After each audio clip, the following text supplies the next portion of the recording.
নমস্কার, কেমন আছেন সবাই? মোমেন্টস অন ব্লগের আপনাদের সবাইকে স্বাগত জানাই। আমি চলে এসেছি একটা সহজ পদ্ধতিতে ডিমের ডালনা রেসিপি নিয়ে। খুবই সহজ পদ্ধতিতে 15 মিনিটের মধ্যে এই ডালনাটা একদম রেডি করা যাবে। সব সরঞ্জাম উপকরণ যদি একসঙ্গে থাকে খুব তাড়াতাড়ি হয়ে যাবে। তো আমি এখানে দেখলেন ডিমটা ভেজে নিয়েছিলাম, তারপরে পেঁয়াজ তেলের মধ্যে একটু কালো জিরে পেঁয়াজ দিয়েছি,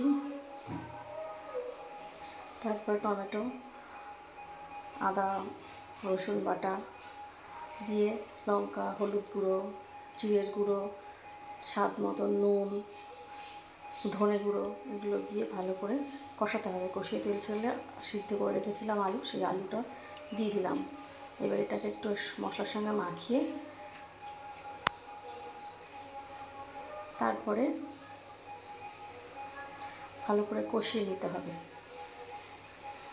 কষানোর পর তেল ছেড়ে আসলে তারপরে আমরা গরম জল দিয়ে দেবো, কারণ যেহেতু আলুটা সিদ্ধ করা রয়েছে তাই জন্য গরম জল ঢেলে দিলাম। গরম জলের পর কিছুক্ষণ ফুটবে, 5-6 মিনিট মতন ফুটছে। তারপরে ডিমগুলো ছেড়ে দিলাম, ভাজা ডিম ছিল, একটু নাড়াচাড়া করে নিয়ে তারপরে ঢাকা দিয়ে দেবো। এবার দেখলেন গরম মশলা নামানোর আগে গরম মশলা নামিয়ে ঢেকে রেখে দেবো। তো এইভাবেই আপনারা যদি সহজ পদ্ধতিতে গরম মশলাটা দিয়ে দিলাম, এভাবে যদি আপনারা সহজ পদ্ধতিতে ডিমের ডালনা করেন 15 মিনিটের মধ্যে রেডি। কেউ যদি অফিসে যায় খুব তাড়াতাড়ি এই ডিমের ডালনাটা তৈরি হয়ে যাবে। নমস্কার বন্ধুরা, আবার দেখা হবে।